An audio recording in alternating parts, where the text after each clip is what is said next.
सिंधु सभ्यता के पतन के बाद एक नवीन संस्कृति सामने आई, उसके बारे में हमें संपूर्ण जानकारी वेदों से प्राप्त होती है। इसलिए इस काल को हम वैदिक काल या वैदिक सभ्यता के नाम से जानते हैं।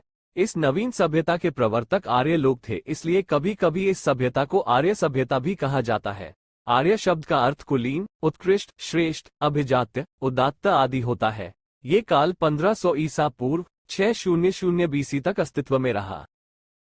वैदिक सभ्यता का विभाजन। वैदिक सभ्यता को दो भागों में बांटा गया है। ऋग्वैदिक काल, पूर्व वैदिक काल जिसका समय 1500 ओ 1000 ओ तथा दो उत्तर वैदिक काल जिसका समय 1000 ओ -600 ओ तक का है। पूर्व वैदिक काल में ऋग्वेद की रचना हुई तथा उत्तर वैदिक काल में सामवेद, यजुर्वेद तथा अथर्ववेद की रचना हुई। इसके अलावा अन्य ब्राह्मण ग्रंथों जैसे आरण्यकों एवं उपनिषदों की रचना भी इसी काल में की गई थी। आर्यों का मूल निवास स्थान। आर्यों के मूल निवास स्थान को लेकर विद्वानों ने अपने मत दिए हैं। जैसे मैक्समुलर ने आर्यों का मूल निवास स्थान मध्य एशिया को बताया है।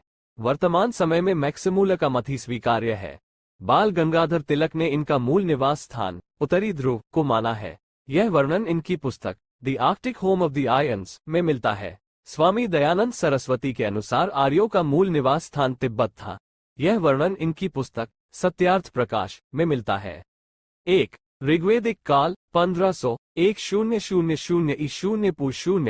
राजनीतिक विस्तार। आर्यों ने भारत में कई बार आक्रमण किया और उनकी एक से अधिक शाखाएं भारत में आई। इनका सबसे महत्वपूर्ण कबीला भरत था। इसके शासक वर्ग का नाम त्रित्सु था। ऋग्वेद में आर्यों के 5 कबीलों का उल्लेख है। वे हैं पुरु, यदु, तुर्वश, अनु और द्रुह्यु। ये पंचयन के नाम से जाने जाते थे। आर्यों का भौगोलिक क्षेत्र। भारत में आर्यों का आगमन 1500 ईशून्य पूर्व के आसपास हुआ। भारत में उन्होंने सबसे पहले सप्त सैंधव प्रदेश में बसना प्रारंभ किया।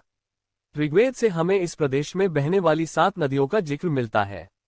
ये हैं सिंधु, सरस्वती, वितस्ता, झेलम, आस्किनी, चेनाब, पुरुषनी, रावी, विपाशा, व्यास, शतुद्री, सतलज आदि।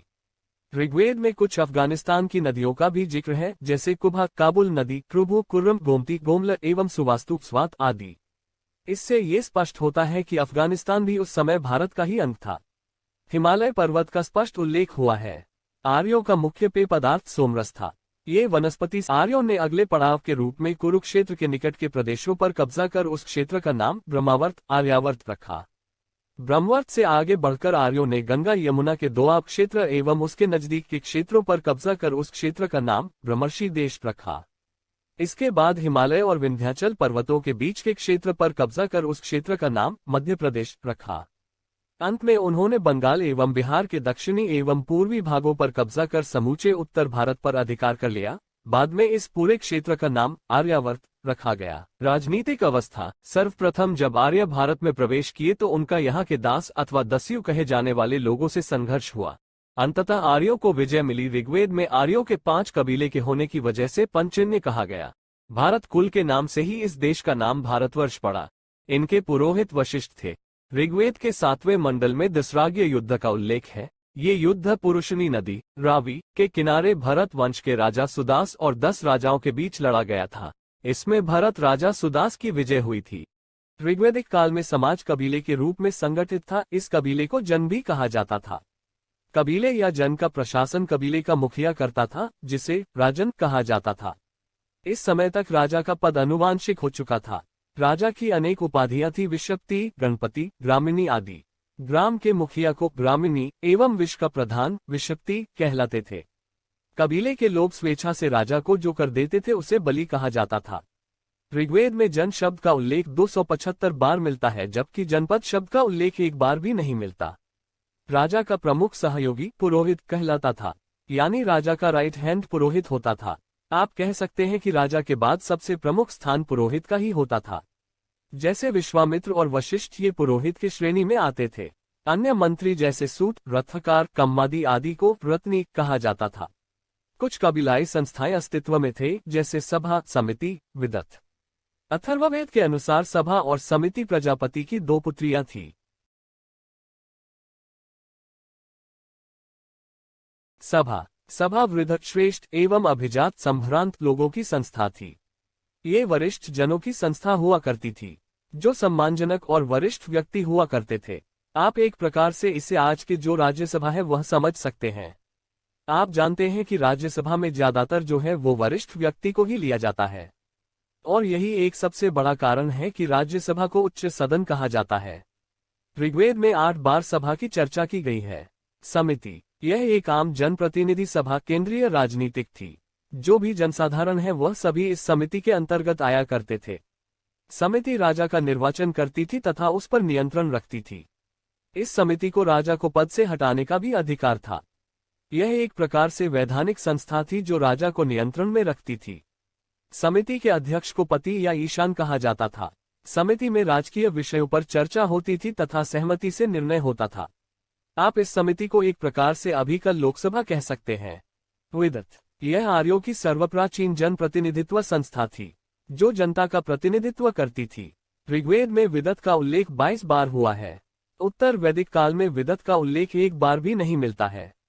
भागदुग, यह एक विशिष्ट अधिकारी होता था जो राजा के अनुयायियों के बीच बलि भेद का समुचित बंटवारा एवं कर का निर्धारण करता था।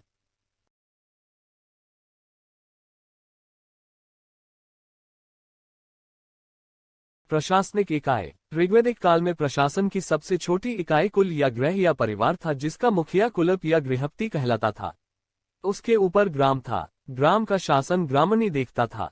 उसके ऊपर विश होता था। विश ग्राम से बड़ी प्रशासनिक इकाई थी।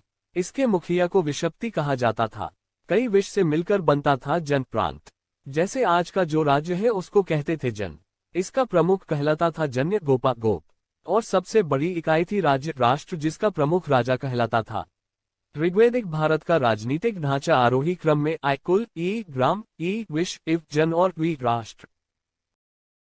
आर्थिक जीवन, आर्यों का मुख्य व्यवसाय पशुपालन था। कृषि उतना लोकप्रिय नहीं थी। गाय और घोड़ा इनका प्रिय पशु था। गाय को पवित्र माना जाता था। गाय को अघन्य न मारने योग्य माना गया है। अधिकांश युद्ध गायों के लिए लड़े गए थे। पुरोहितों को गाय और दासियां ही दक्षिणा के रूप में दी जाती थी। 1000 ईशून्य पू शून्य के आसपास लोहे का प्रयोग शुरू हो जाता है। लोहे के लिए श्याम अयस तथा तांबे के लिए लोहित अयस जैसे शब्दों का प्रयोग किया जाता था। मुद्रा के रूप में गाय और निष्क आभूषण का प्रयोग होता था, यानी उस समय वस्तु विनिमय विद्यमान थी। एक वस्तु देकर दूसरी वस्तु प्राप्त करना ये कहलाता है वस्तु विनिमय। निष्क प्रारंभ में हार जैसा कोई स्वर्णाभूषण था, बाद में इसका प्रयोग सिक्के के रूप में प्रयुक्त होने लगा। सामाजिक जीवन, ऋग्वैदिक समाज पितृसत्तात्मक था। पिता ही परिवार का मुखिया होता था। ऋग्वैदिक काल में वर्ण व्यवस्था कर्म व्यवसाय पर आधारित था। ऋग्वेद में एक छात्र लिखता है कि मैं एक कवि हूँ, मेरे पिता एक चिकित्सक हैं और मेरी माता चक्की चलाती है। अर्थात एक राजा कर्म से पुरोहित हो सकता था और पुरोहित राजा। महर्षि विश्वामित्र क्षत्रिय होते हुए भी कर्म से ब्राह्मण थे, यानी ब्राह्मण, क्षत्रिय, वैश्य और शूद्र। उन चारों में अगर शूद्र के अंदर एक ब्राह्मण की योग्यता है, ब्रह्म मतलब ज्ञान देने वाला, तो वो ब्राह्मण बन सकता था। अगर उसकी भुजाओं में बल है तो वो क्षत्रिय बन सकता था। अगर उसमें व्यापार करने की क्षमता है तो वो वैश्य बन सकता था। ये सब चीजें अपना कर्म के अनुसार, अपनी योग्यता के अनुसार बदला जा सकता था। प्रारंभ में सिर्फ 3 वर्ण ब्राह्मण, क्षत्रिय और वैश्य का ही उल्लेख मिलता है। शूद्र का उल्लेख ऋग्वेद के 10वें मंडल का पुरुष सूक्त में मिलता है और 10वां मंडल बाद में जोड़ा गया। ऋग्वैदिक समाज में महिलाओं की स्थिति सम्मानीय थी। वे अपने पति के साथ यज्ञ कार्य में सम्मिलित होती एवं दान दिया करती थी। पर्दा प्रथा का प्रचलन नहीं था। स्त्रियां भी शिक्षा ग्रहण करती थी। ऋग्वेद में लोपामुद्रा, घोषा, सिक्ता, अपाला एवं विश्वास जैसी विदुषी स्त्रियों का जिक्र मिलता है। सामान्यतया बाल विवाह एवं बहु विवाह का प्रचलन नहीं था। विवाह की आयु लगभग 16 से 17 वर्ष होती थी। विधवा विवाह, अंतर्जातीय एवं पुनर्विवाह की संभावना का उल्लेख ऋग्वेद में मिलता है। जीवन भर अविवाहित रहने वाली लड़कियों को अमाजु कहा जाता था। ऋग्वेद में विश्पला नाम की एक महिला का उल्लेख एक योद्धा के रूप में मिलता है। देखिए, सिंधु घाटी सभ्यता एक नगरीय सभ्यता थी, जबकि वैदिक सभ्यता, आर्य सभ्यता ग्रामीण सभ्यता थी। आर्यों का मुख्य पेय पदार्थ सोमरस था। यह वनस्पति से बनाया जाता था। धार्मिक स्थिति, यज्ञ, विधि और अनुष्ठान ये उस समय प्रमुख होते थे। देवताओं में इनके लिए सर्वाधिक प्रिय एवं प्रमुख देवता इंद्र थे। ऋग्वेद के करीब 250 सूक्तों में इनका वर्णन है। इन्हें वर्षा का देवता माना जाता था। इन्हें पूर्ण किलों को नष्ट करने वाला कहा जाता था। ऋग्वेद में दूसरा महत्वपूर्ण देवता अग्नि थे, जिनका काम था मनुष्य और देवता के मध्यस्थ की भूमिका निभाना। तीसरा स्थान वरुण का माना जाता है, जिसे समुद्र का देवता, विश्व के नियामक और शासक, सत्य का प्रतीक, ऋतु परिवर्तन एवं दिन रात का कर्ता धर्ता, आकाश, पृथ्वी एवं सूर्य का निर्माता के रूप में जाना जाता है। ऋग्वेद के 7वां मंडल वरुण देवता को समर्पित है। ऋग्वेद का 9वां मंडल सोम देवता को समर्पित है। 2. उत्तर वैदिक काल 1000-600 ईशून्य पूशून्य। आपसे निवेदन है, आपको वीडियो पसंद आए तो चैनल को सब्सक्राइब करें, वीडियो को लाइक और शेयर करें। धन्यवाद। राजनीतिक स्थिति। इस समय तक राजा का पद वंशानुगत हो चुका था। पहले समिति जो है वो राजा का चुनाव किया करती थी, यानी ऋग्वैदिक काल में गणतंत्रात्मक शासन थी। लेकिन अब यहाँ राजा का पद वंशानुगत हो चुका है। राजा पहले से ज्यादा शक्तिशाली हो चुका है और राजत्व का दैवीय सिद्धांत लागू हो चुका है। राजत्व का दैवीय सिद्धांत से मतलब है कि राजा जो है वो ईश्वर का प्रतिनिधि है और ईश्वर ने राजा को शासन करने के लिए भेजा है। राजा की अब उपाधि सम्राट विराट हो चुकी थी। विदत का उल्लेख उत्तर वैदिक काल में नहीं मिलता है। मंत्रियों की संख्या 12 निश्चित की गई। राजा के राज्याभिषेक के समय राजसूय यज्ञ का आर्थिक जीवन। लोहे की खोज हो जाने से अब वे एक जगह रहना शुरू कर दिए। अब इन्होंने हल बना के कृषि करना शुरू कर दी।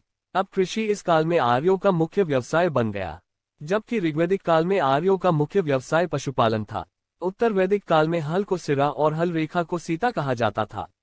साथ ही कृषि के विकास से लघु उद्योगों का विकास हुआ। सीमित स्तर पर अब व्यापार का भी प्रारंभ हो चुका है। इस काल का व्यापार भी वस्तु विनिमय प्रणाली पर ही आधारित था। मुद्रा प्रणाली का विकास अभी तक नहीं हुआ था। सामाजिक जीवन। इस काल में वर्ण व्यवस्था का आधार अब कर्म पर आधारित न रहकर जन्म जाति पर आधारित हो चुका था। महिलाओं की स्थिति में गिरावट आ चुकी थी। धार्मिक जीवन। उत्तर वैदिक काल में यज्ञ और कर्मकांड और जटिल हो चुके हैं। बलि जो है वो और भी दी जाने लगी है। इस काल में अब इंद्र के जगह पर प्रजापति प्रमुख और सर्वाधिक प्रिय देवता हो गए थे।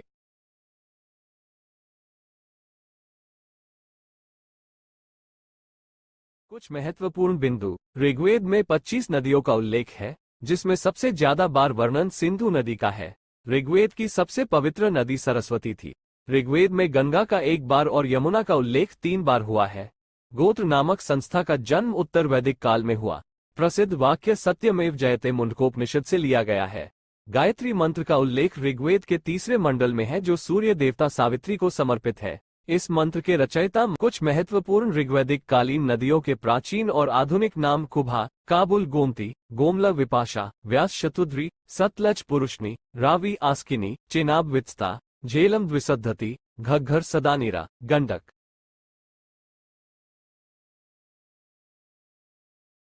वैदिक सभ्यता से जुड़े महत्वपूर्ण प्रश्न उत्तर। 1. ऋग्वेद में वर्णित देवताओं में सबसे प्रमुख देवता कौन थे? उत्तर बी। ऋग्वेद का प्रमुख देवता इंद्र को माना गया है। इंद्र को विश्व का स्वामी कहा गया है।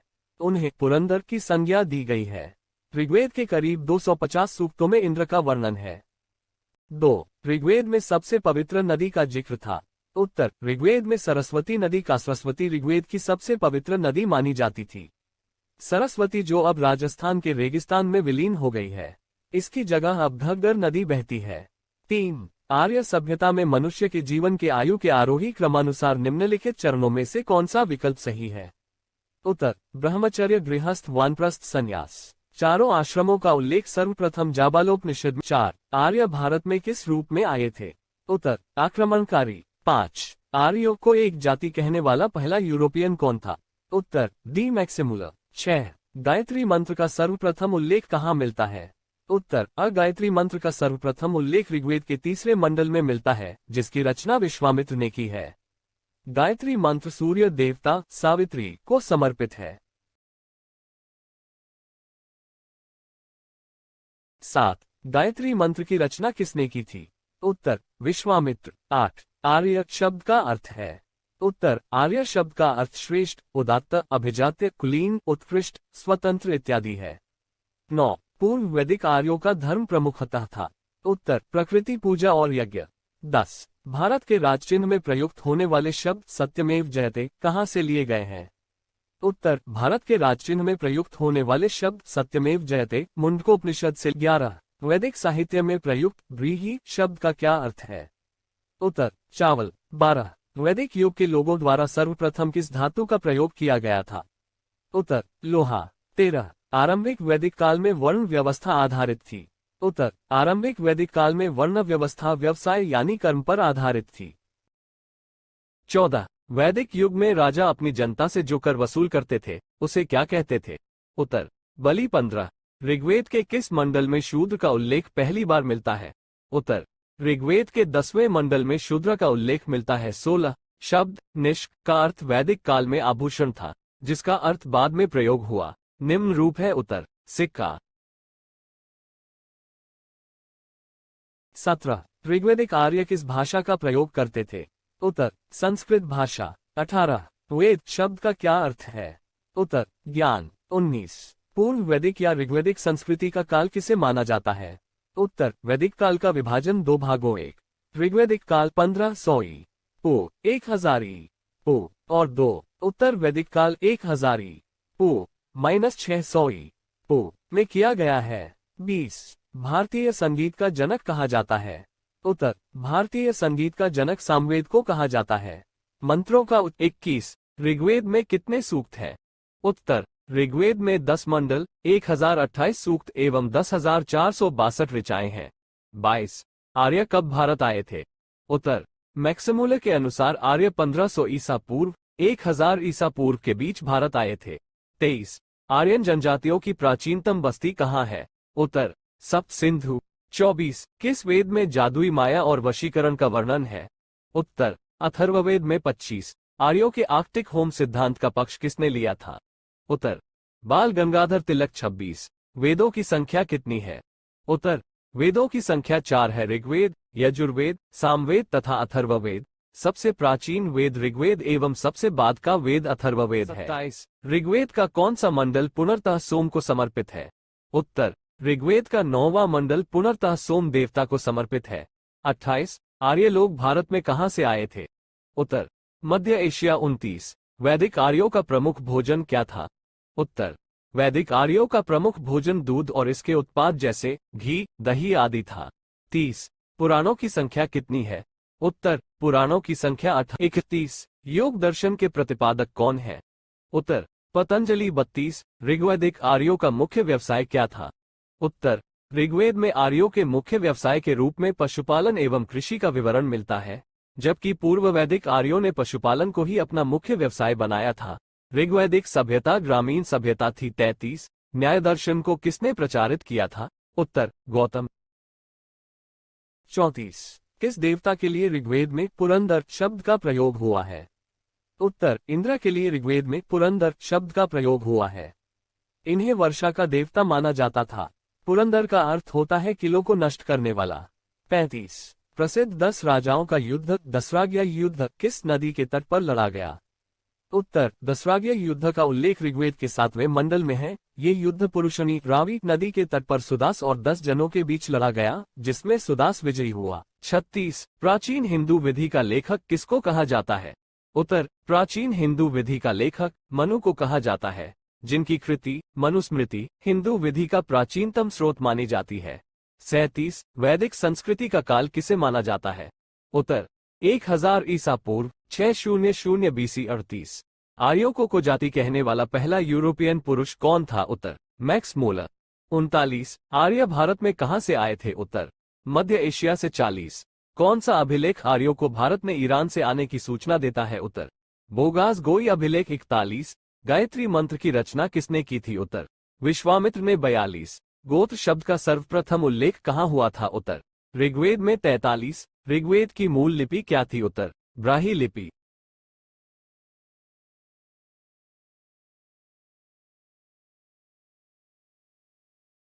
चौवालीस वेदिका आर्यों का प्रमुख भोजन क्या था? उत्तर गेहूं, चावल और जौ। 45 ऋग वैदिक काल में निष्क किस अन्न का आभूषण था? उत्तर गले का। 46 ऋग वैदिक काल में पनी कौन था? उत्तर व्यापारी। 47 वैदिक आर्यों का धर्म था? उत्तर प्रकृति पूजा और यज्ञ 48। ऋग्वैदिक धर्म था उत्तर, बहुदेववादी।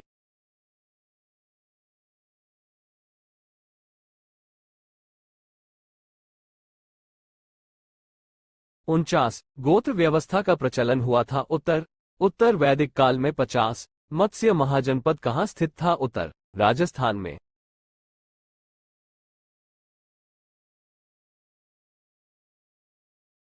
वन लाइनर पूर्व वैदिक या ऋग्वैदिक संस्कृति का काल किसे माना जाता है 1500 ईसा पूर्व से 1000 ईसा पूर्व। उत्तर वैदिक संस्कृति का काल किसे माना जाता है 1000 ईसा पूर्व से 600 बीसी। आर्य शब्द का शाब्दिक अर्थ है श्रेष्ठ या कुलीन। किस फसल का ज्ञान वैदिक काल के लोगों को नहीं था, तंबाकू। उत्तर वैदिक काल के वेद विरोधी और ब्राह्मण विरोधी धार्मिक अध्यापकों को किस नाम से जाना जाता था, श्रमण। वैदिक गणित का महत्वपूर्ण अंग है शूल सूत्र। किस वेद में प्राचीन वैदिक युग की संस्कृति के बारे में सूचना दी गई है, ऋग्वेद। भारत के राज चिन्ह में प्रयुक्त होने वाले शब्द सत्यमेव जयते किस उपनिषद से लिए गए हैं, मुंडक उपनिषद। ऋग्वैदिक आर्यों का मुख्य व्यवसाय क्या था, पशुपालन। प्रथम विधि निर्माता कौन है, मनु। कृष्ण भक्ति का प्रथम और प्रधान ग्रंथ है श्रीमद् भागवत गीता। ऋग्वेद में संपत्ति का प्रमुख रूप क्या है, गोधन। ऋग्वेद के किस मंडल में शूद्र का उल्लेख पहली बार मिलता है, 10वें में। पुराणों की संख्या कितनी है, 18। वैदिक धर्म का मुख्य लक्षण किसकी उपासना से था, प्रकृति। शूल सूत्र किस विषय से संबंधित पुस्तक है, ऋग्वेद का कौन सा मंडल पुनर्तः सोम को समर्पित है, 9वां मंडल। आरंभिक वैदिक साहित्य में सर्वाधिक वर्णित नदी है, सिंधु। अध्यात्म ज्ञान के विषय में नचिकेता और यम का संवाद किस उपनिषद में प्राप्त होता है, कठोपनिषद में। वैदिक नदी कुभा, काबुल का स्थान कहाँ निर्धारित होना चाहिए, अफगानिस्तान में। कपिल मुनि द्वारा प्रतिपादित दार्शनिक प्रणाली है सांख्य दर्शन। भारत के किस स्थल की खुदाई से लौह धातु के प्रचलन के प्राचीनतम प्रमाण मिले हैं, अतरंजी खेड़ा।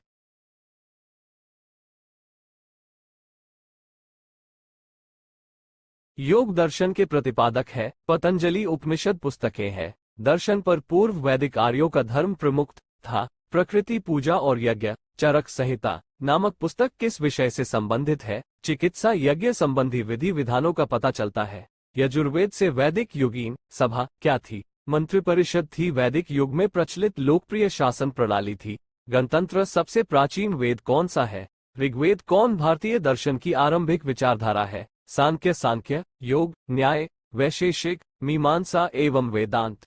इन 6 भिन्न भारतीय दर्शनों की स्पष्ट रूप से अभिव्यक्ति हुई वैदिक युग में।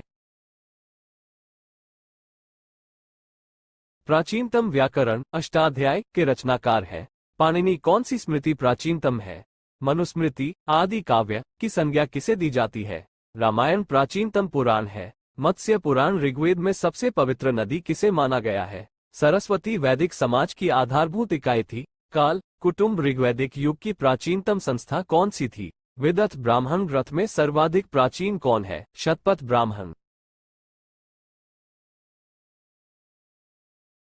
अवेस्ता और ऋग्वेद में समानता है। अवेस्ता किस क्षेत्र से संबंधित है, ईरान से। किसका संकलन ऋग्वेद पर आधारित है, सामवेद। आर्य शब्द इंगित करता है नृजाति समूह को। प्राचीनतम विवाह संस्कार का वर्णन करने वाला विवाह सूक्त किसमें पाया जाता है, ऋग्वेद में। कौन सा वेद शत गद्य रूप में भी रचित है, यजुर्। उत्तर वैदिक काल में किस देवता को सर्वोच्च स्थान प्राप्त था, प्रजापति। संस्कारों की कुल संख्या कितनी है, 16। कर्म का सिद्धांत संबंधित है मीमांसा से।